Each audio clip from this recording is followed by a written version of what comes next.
Davy, and I'm awesome. And welcome to Davy's Awesome Movies, where I review styles of movies that I love, the alternative, B-rated, cult style flicks. And this week, it's time for a movie that I actually really love, but a lot of people don't. This movie was made in 2014, and it was written and directed by Kevin Smith. Produced by William D. Johnson, Sam Engelbart, Shannon McIntosh, and David Greathouse. Made by Demarest Films, XYZ Films, and Smodcast Pictures. And distributed by A24. Ladies and gentlemen, a movie that was born out of a podcast. Tusk!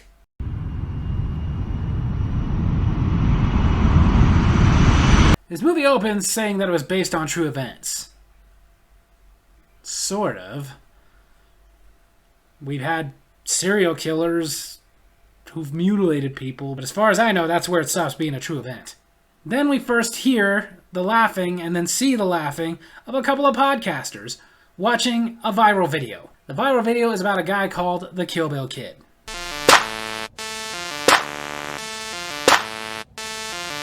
Not only did that look hella fake, but as sharp as a samurai sword is, that would have to be a really, really, really sharp samurai sword to be able to cut an entire leg off with that little momentum.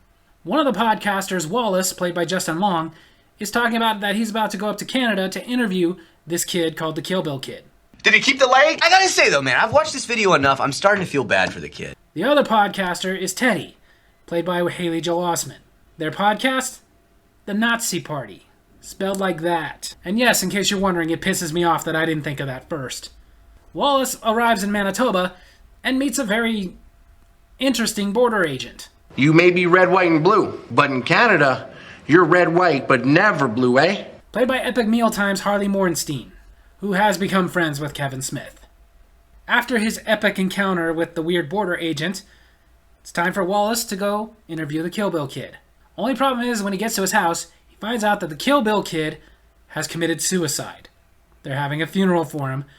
Apparently he couldn't handle the humiliation and ridicule of chopping his own leg off. So the moral of this story, kids, don't chop your own leg off.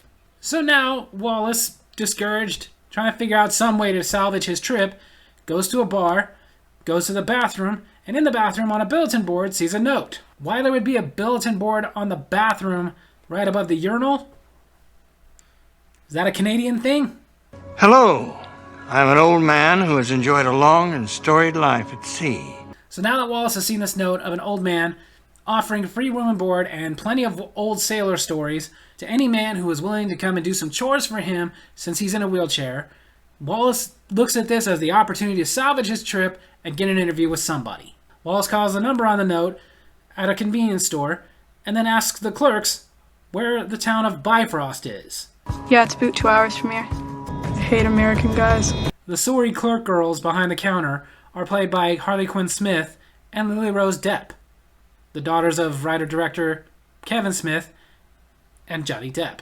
This was Lily Rose Depp's first movie.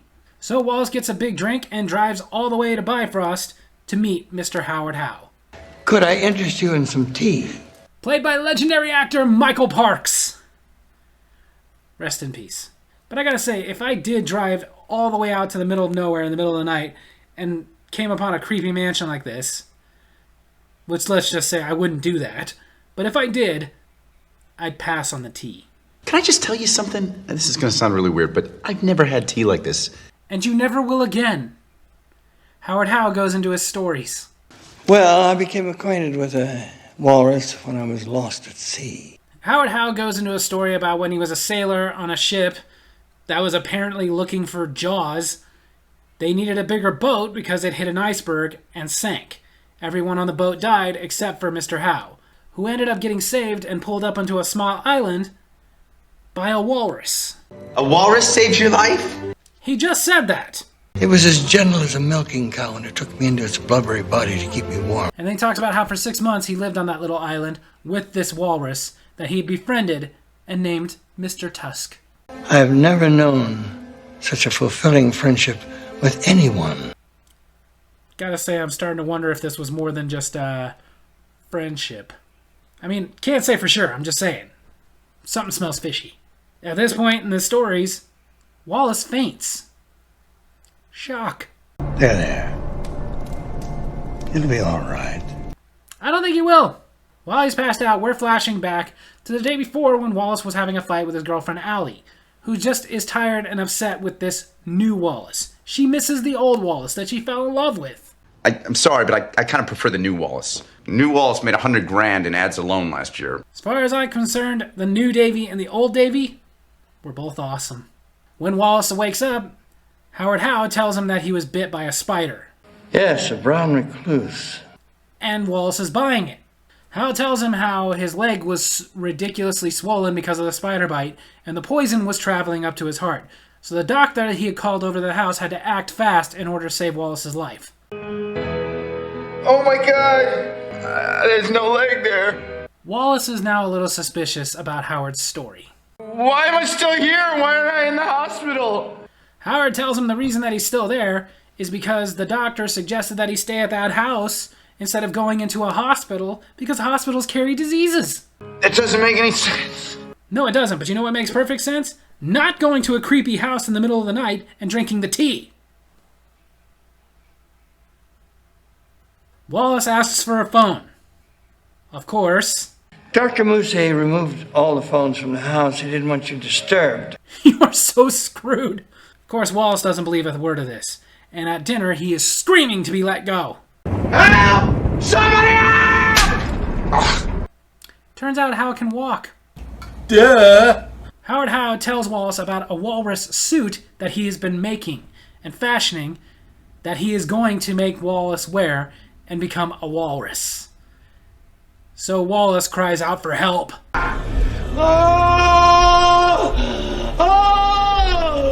Okay, you poisoned him, amputated him, and now you're going to turn him into a walrus. But I will not tolerate mocking, sir.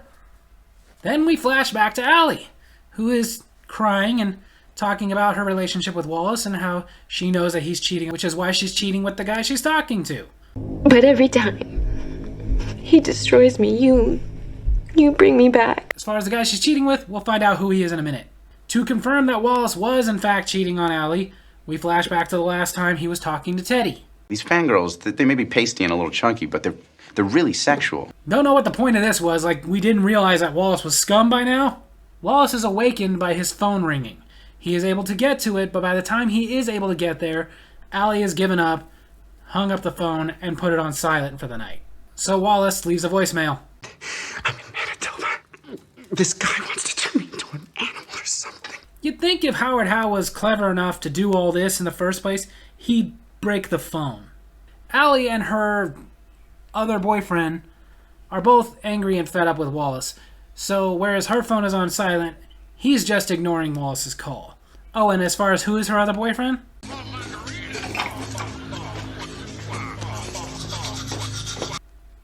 Hopefully you've got another podcast lined up because I think this one is pretty much done. As Wallace is calling back over and over and over again, leaving several voicemails, Howard Howe finally comes in, sees Wallace on the phone, and puts a stop to it. The next morning, Allie gets up and she goes to check her voicemails. Of course, hearing all the voicemails that were left on her phone, and seeing that there were voicemails on Teddy's phone from Wallace, and she immediately jumps into action, waking up Teddy because they've got to go save Wallace. I think this is the definition of the relationship status. It's complicated. Howard Howe is working on Wallace and telling him the story of his childhood, how his parents were mugged and murdered right in front of him. And instead of going off to be Batman, he was put in an orphanage. An orphanage that the government later came in and in a scam to make more money, reclassified as a mental institution, where the staff and inmates abused him violently and sexually until he was 15 and was able to escape. And of course his upbringing is why he hates mankind. Better to be a walrus. So apparently this kind of trauma can go one of two ways. You can either go nuts and start turning people into animals, or be Batman. He chose... I don't know which one of those would be the latter. Allie and Teddy are on their way to Canada and calling the Canadian police in advance to try to get the ball rolling on them finding Wallace. But as far as Wallace's state right now... Oh, I've missed you, Mr. Tusk. I have no idea what to say about this. You got anything? I got nothing. They go to a detective, Frank Garman, in Canada, played by Ralph Garman, a podcaster with Kevin Smith on the podcast of Hollywood Babble On, and he's actually got some news for them. Well, I did some checking, and we don't have a Howard Howe anywhere in Manitoba. Who would have thought? He does also give them the number of a former detective who is looking for a serial killer and has been looking for quite a while now. Although he says that Canada doesn't have any serial killers. Unless you count the pothead who took out all the Captain Crunch last night at the A to Z. Yeah, the pothead, or if you count, Willie Picton or something. Back to the walrus. A walrus must learn to swim. While Wallace is in that water, he sees one of Howe's previous victims in the water. So apparently for humans turned into walruses, the whole throwing them into the deep end method of teaching them to swim is not very effective. Although I do gotta say this, if I was in Wallace's position and saw that guy, I think I would just let myself drown. Allie and Teddy meet the detective who's looking for the serial killer. I'm Guy Lapointe. That is my name, Guy Lapointe. Guy Lapointe is played by Johnny Depp. Although, in the credits, it's just casted as Guy Lapointe, but we know who it is. It's not like they hide it. Johnny Depp and Kevin Smith were both excited about him being in this movie so much that they made it work for him to be there the only 2 days he had available to film. And he did. He filmed all his scenes in 2 days. Guy goes on to tell them about how he's been looking for this killer for 10 years. How the pattern of this killer is how he finds mutilated bodies mutilated in the same ways. He even tells them how a couple of years prior to this, while looking for the killer, I met this son of a bitch. And we flash back to their meeting. Have you ever been to Poutine Weenie on Rue de Jour? I'd go. I love poutine. I wouldn't go with him, but I'd go. Poutine is delicious. It's one of the few things about Canada I love is poutine! Guy tells them about after this meeting, he went and did some checking on this guy and found out that he was giving him a fake name, but by the time he went back to go further investigate, he was gone. But they did later find the victim that Guy was looking for at that time. He then gives them the theory that got him dismissed from the force. This man is making a monster. You're a monster! Eat me! On their way to go in to find Wallace, Guy says for them to find clues, they need to know Wallace's habits. What does he do on long drives? What's his routine? He likes, big, goofy, convenience store drinks. Who doesn't? Although I gotta say, if you drink that entire big drink on a long car ride, you end up having to pee a lot. Like a lot. Like you end up having to pee so much that you feel like you gotta piss while you're taking a piss. Among their convenience store searches... Oh my god! It's Mr. Mustache! Clerk girl number 1 recognizes him, so she calls over clerk girl number 2. They didn't get names until Yoga Hosers. They think back to when Wallace was in that convenience store, being very rude, and of course them being rude back, and Wallace asking for a pad so he could write Howard Howe's address on it. Guy asks for the pad.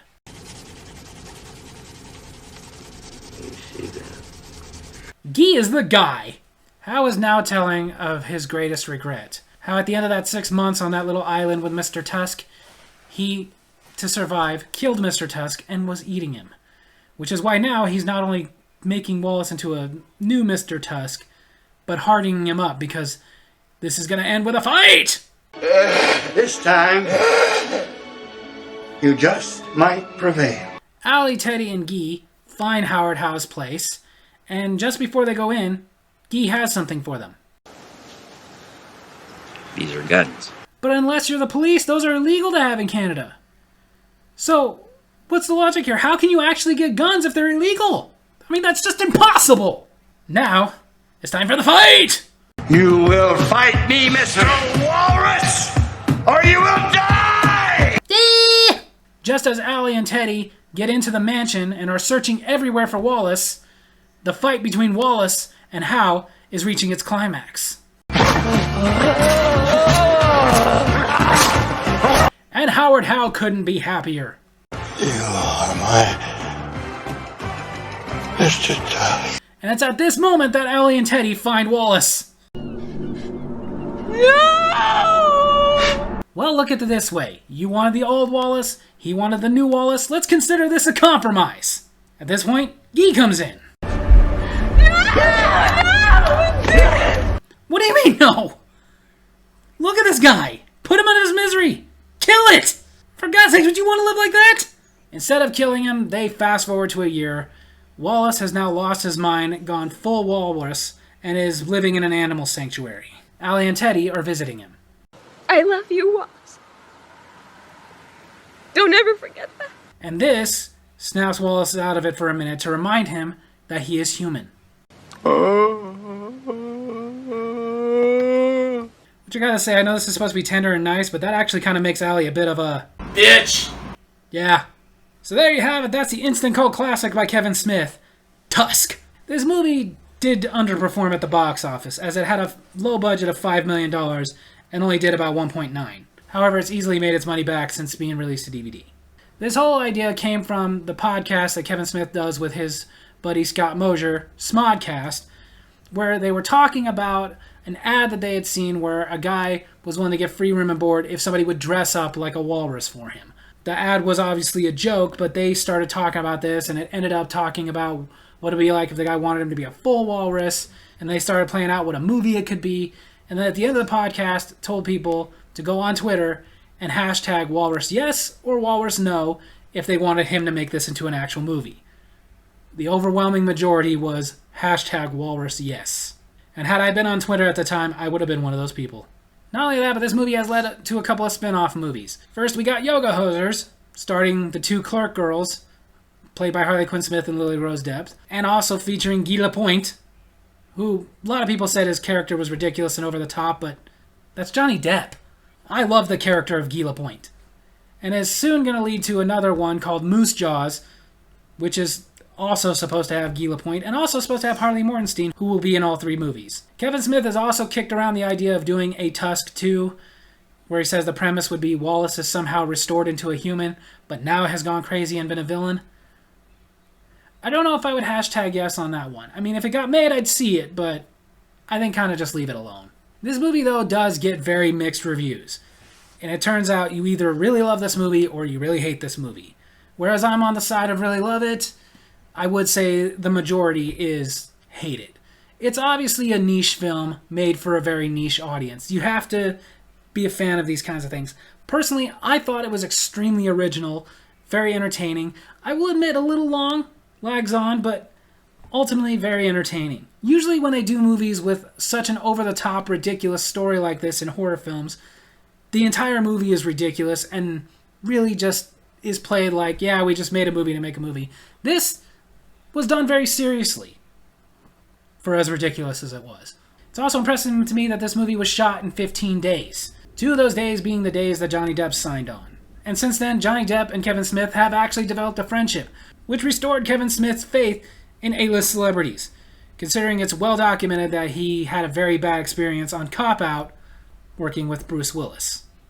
Apparently they didn't get along. I'm glad Johnny Depp got the part, though, because originally the part was offered to Quentin Tarantino, who, for time reasons, said he couldn't do it, but did love the script and was hoping the movie would come out good. Although Kevin Smith did say that the reason he thinks that Quentin Tarantino turned the part down was because he thought that Kevin Smith wanted him to play the lead part, Wallace, which he did not have time to do. As interesting as it might have been to see Quentin Tarantino playing Guy Lapointe, Johnny Depp nailed it. Kind of like he does most things. Like, it was obviously a character that needed to be ridiculously over the top and eccentric, and, well, that's Johnny Depp's bread and butter. Not to mention it had a great performance by the legendary Michael Parks, who sadly passed away in 2017, who added a lot to this character. Not only did he like working with Kevin Smith, as they had done before, he took this role and made it his own. For example, in the scene when he meets Guy Lapointe, and he has that really slow southern drawl accent where he's clearly somebody who's not mentally all there, that was all Michael Parks' idea. Originally, Kevin Smith wanted him to just do an over-the-top French-Canadian accent, but he thought that this would be better. And it worked. The movie is creepy, a little sad and disturbing, but ultimately, again, I applaud its originality, I applaud its entertainment, and I applaud Kevin Smith for taking a chance on such a risk adventure. And yes, eventually I will get to Yoga Hosers. And hopefully, eventually, we will get to see Moose Jaw. Only thing Kevin Smith has confirmed is that it's supposed to start filming soon. So until then, I recommend that you check out Tusk, and hopefully you'll be one of the people like me who love this movie. So there you have it. That's my movie review this week. I hope you guys enjoyed it, and if you did, make sure to hit like, hit subscribe, hit that little bell so you get notifications for when I post my videos, and leave a comment. Tell me what you thought of Tusk. Tell me if you would have hashtagged walrus yes or hashtagged walrus no. Love you guys.